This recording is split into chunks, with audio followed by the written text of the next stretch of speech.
So I thought of something else that I wanted to show you.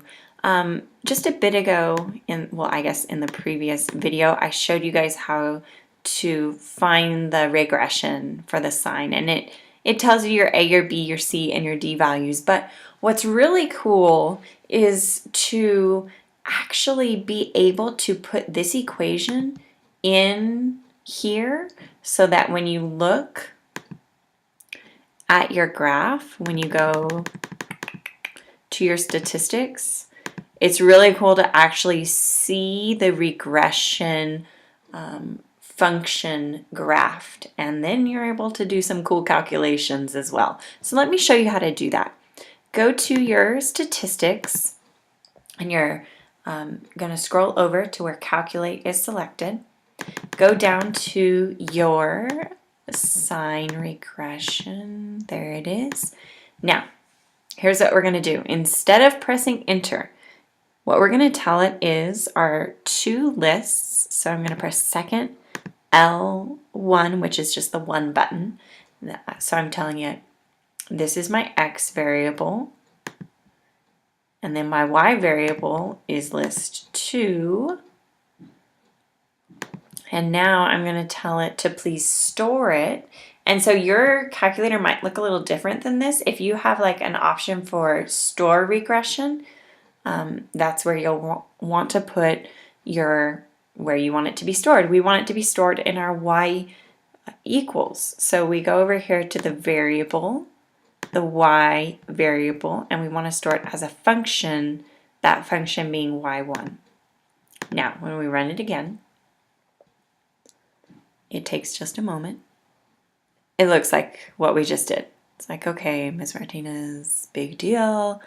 It's the same thing, but we'll look at press your Y equals. Woo! There it is. There is the function. And it's, man, they don't like to use scientific notation, I guess. They want it to be really, really precise. Now, check this out.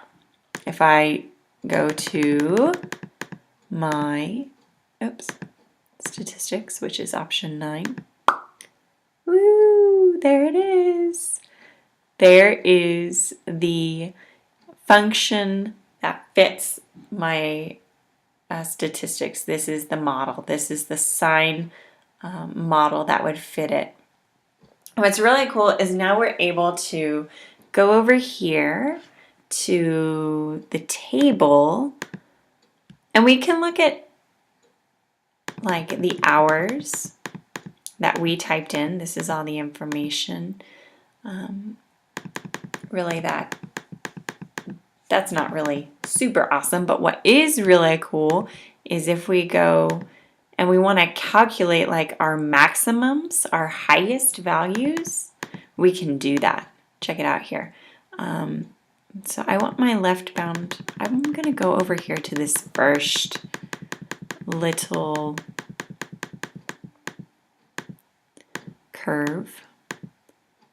Okay. And so what I'm trying to do is I'm trying to figure out what is this high point right here. It might not be exactly where one of my data points was, but at what time was it absolutely at its highest? So I'm going to select my left bound, so I'm going to be just left of that high point. I press enter.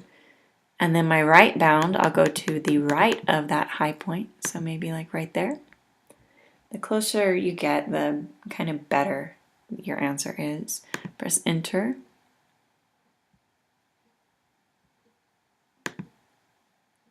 Now it's running it. Okay, so my maximum happens at it's 1.19, so that's supposed to be my time. Okay, so I'd have to convert this decimal into like what minute we're talking about, but the highest my tide is going to be is at 7.79. So that's pretty cool. And the same could be done to figure out how high is when do I have a minimum? You could do that. So where's my little, oh, there it is. So I'm going to scroll it down here to figure out, okay, well, what is this low point down here. So I'm going to select that, enter. That's my left bound. Go to the other side of this little curve, press enter. Yes, go ahead and guess for me. What are we looking at here? My minimum happens at hour 7.37, so that's not quite 7:30 in the morning. It's a little bit earlier than that. That's when my low tide is going to be, and the height of my tide is only at a little over 1 meter. So that is really, really nifty. Also, another cool thing that you're able to do is, okay, if you just go to like your home screen, you're also able to, this is really awesome. I love this. Okay, if I select sorry, clear that. I can figure out exactly at a specific time what the tide is.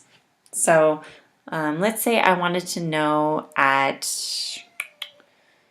6:30 in the morning, how high is the tide? Well, I would go here to my variable because all my information is stored as this function y1. And so I'll say y at 6.5 because that would be our 6:30 a.m. And now if I press enter, the height of the tide at that specific time is 1 meter, 1.367 meters. So that's a really nifty application to be able to, for a given input, find the output according to our little model here. All right, so guys, I hope that is really helpful for you. I think that this kind of stuff is super fun, but I'm kind of a nerd. So thanks for indulging in my nerdiness.